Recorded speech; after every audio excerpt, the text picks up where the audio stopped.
तू आता तुझा गाशा गुंडाळून तू तुझ्या गावी निघून जा. अगं, गावातलं अंगण कसं असं शेणाने सारवशील, किती छान वाटेल. गाई उरपाळ. तुझी स्वप्न आता विसर आणि निघून जा इथून. हे बघा, मला मान्य आहे मी चुकलोय. मी अन्नपूर्णा आजींना आधीच सगळं सांगायला पाहिजे होतं. मी फसवलंय त्यासनी मला कळतंय. खरं आता मग अन्नपूर्णा आजींना इथे येऊ दे. मी बोलतो त्यांच्या संग. जर त्या म्हणतील की तू इथनं कायमची निघून जा, तर मी 1 मिनिट बी थांबणार नाही. पण तोपर्यंत मी माझी लढाई लढत राहणार. कारण अन्याय करणाऱ्यापेक्षा अन्याय सहन करणारा सगळ्यात मोठा गुन्हेगार असतो. नाही, आणि मुळातच कमळीने का जायचं गावी? आत्ताच बोलूयात ना अन्नपूर्णा आजींशी. आत्ताच फोन करतो मी त्यांना.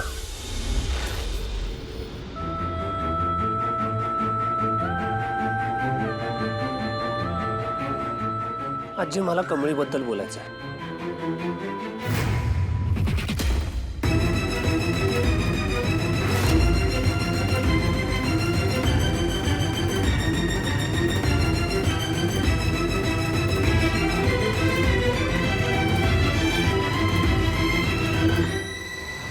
हॅलो आजी.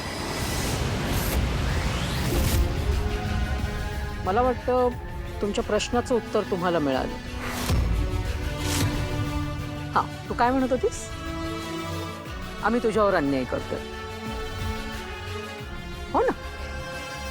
मग आता तुला अन्यायाला वाचा फोडायची. म्हणजे अन्यायाला वाचा फोडण्यासाठी काही आंदोलन बिंदोलन असं काहीतरी तुला करायचं असेल तर ते तुझं जे काही करायचं असेल आंदोलन बिंदोलन ते या गेटच्या बाहेर करायचं. कारण यापुढे या कॉलेजमध्ये तुला जागा नाही आणि तुला पुन्हा घेतलं जाणार नाही, एवढं निक्षून सांगते. नयनतारा मॅडम, तुम्ही घेऊन जा तुमच्या चिरंजीवांना. नाही, आता नोकरी तर गेलीच आहे. घराण्याची उरली सुरली जी काही अब्रू असेल ती पण या मुलीमुळे चव्हाट्यावर यायला नको. ऋषी, घरी चल. I want to talk to you. आई, कुठेही येणार नाहीये मी. ऋषी, घरी चल.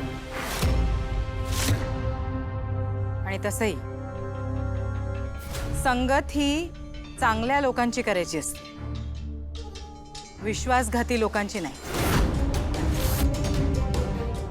So let's go home. कम.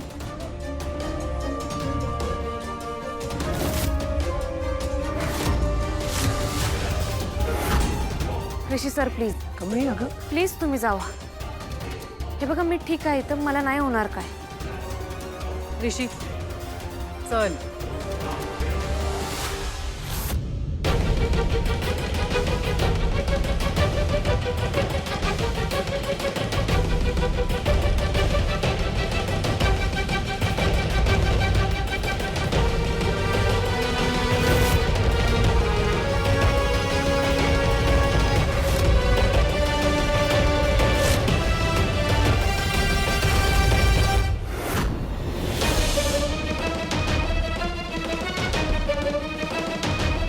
कमाल आहे ऋषी.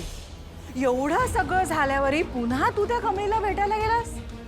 आई, तुलाही नीट माहितीये की मला अन्याय झालेला कोणावरही चालत नाही. आणि इथे प्रश्न कमळीचा आहे, त्यामुळे इथे तर मी अन्याय सहन करणारच नाही. तिच्यावरती अन्याय होतोय आणि मी तिची मदत करणार. इनफॅक्ट तिच्यासाठी कोणी असतं तरी मी हेच केलं असतं. मी दुसऱ्या कोणाबद्दल काहीच बोलत नाहीये ऋषी. तू हे विसरतोयस. ती तुझ्याशी खोटं बोलली, तिने तुझा विश्वासघात केला, तुला फसवलं. आई, तिचा काही दोष नाहीये यात. मुळात कोणालाही फसवण्यासाठी काही केलेलं नाहीये तिने. अन्नपूर्णा आजी आजारी होत्या आणि त्यांना त्या आजारपणातनं बाहेर काढणं गरजेचं होतं, म्हणून कमळीने ते सगळं केलं. त्यांच्या घरात काय सिच्युएशन होती माहिती आहे तुला? राजन काकांना साथ देण्यासाठी म्हणून कमळीने हा निर्णय घेतला करण्याचा.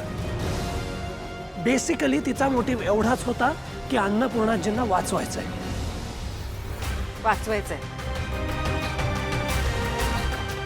तिने त्यांना वाचवलं का फसवलं? ऋषी, कमळी अन्नपूर्णाताईंशी खोटं बोलली आणि खूप मोठा विश्वासघात केला तिने. आई नाही, त्याच्यामुळे तू आता हे जे सगळं मला समजवतोय ना, ते काहीही असलं तरी खरं लपून राहत नाही. आई, कमळीच्या मदतीला तू विश्वासघात म्हणणार असशील ना, तर मी तर म्हणतो जगात कोणीच कोणाला कधी मदतच करू नये. बंद करावी मदत करणं. मी मदत करू नकोस हे म्हणत नाहीये. मी तुला एवढंच सांगते ऋषी, काही वेळा का होईना मी त्या मुलीच्या जाळ्यात अडकले होते. ती दिसते तशी नाहीये. इनफॅक्ट मला खरंच वाटत होतं त्या मुलीमध्ये काहीही खोट नाही. पण तुला एक गोष्ट सांगू, तिचा खोटेपणा ही तिच्यामध्ये असलेली सगळ्यात मोठी खोट आहे. नाही, मला आता खरंच वाटायला लागलंय की मी जो काही तिच्याबद्दल विचार करत होते ना आधी, तो योग्य होता. ऋषी, जस्ट अ मोमेंट थिंक. हे सगळं आपल्याला वेळेवर कळलं नसतं आणि आत्ता कळलं असतं तर आपण काय करून घेणार होतो? पास झाला आता. आई, मला एक कळत नाहीये की त्या गावछाप कमळीमुळे तुम्ही दोघे काय आपापसात भांडताय. आणि हे बघ ऋषी, जे काही सत्य आपल्या समोर आलंय ते तुला ऍक्सेप्ट करावंच लागेल. ते आपल्याला नाकारता येणार नाही. ऋषी, लिसन, कॉलेजमध्ये आज जे काही झालं त्यावरून तू रेझिग्नेशन दिलंस. इनफॅक्ट हे खूप चांगलं झालं. तसे यू नो, तुझं लेक्चररशिप करणं मला किती आवडत होतं ते. So I think forget everything, start fresh. उद्यापासनं तू बिझनेस जॉईन कर. ओके? ऋषीने बिझनेस जॉईन केला तर मला काही प्रॉब्लेम व्हायला नको. शिक्षण हा कमळीचा हक्क आहे आणि मी तो तिला मिळवून देणार आहे. मी तिच्या पाठीशी उभा राहणार आहे आई. मी तिला असं मध्ये नाही सोडून जाऊ शकत. I will stand by her.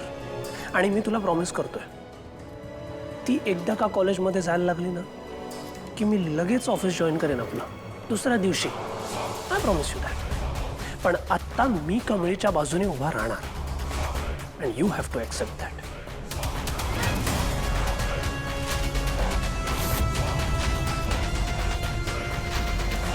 Fine, go ahead. Thanks.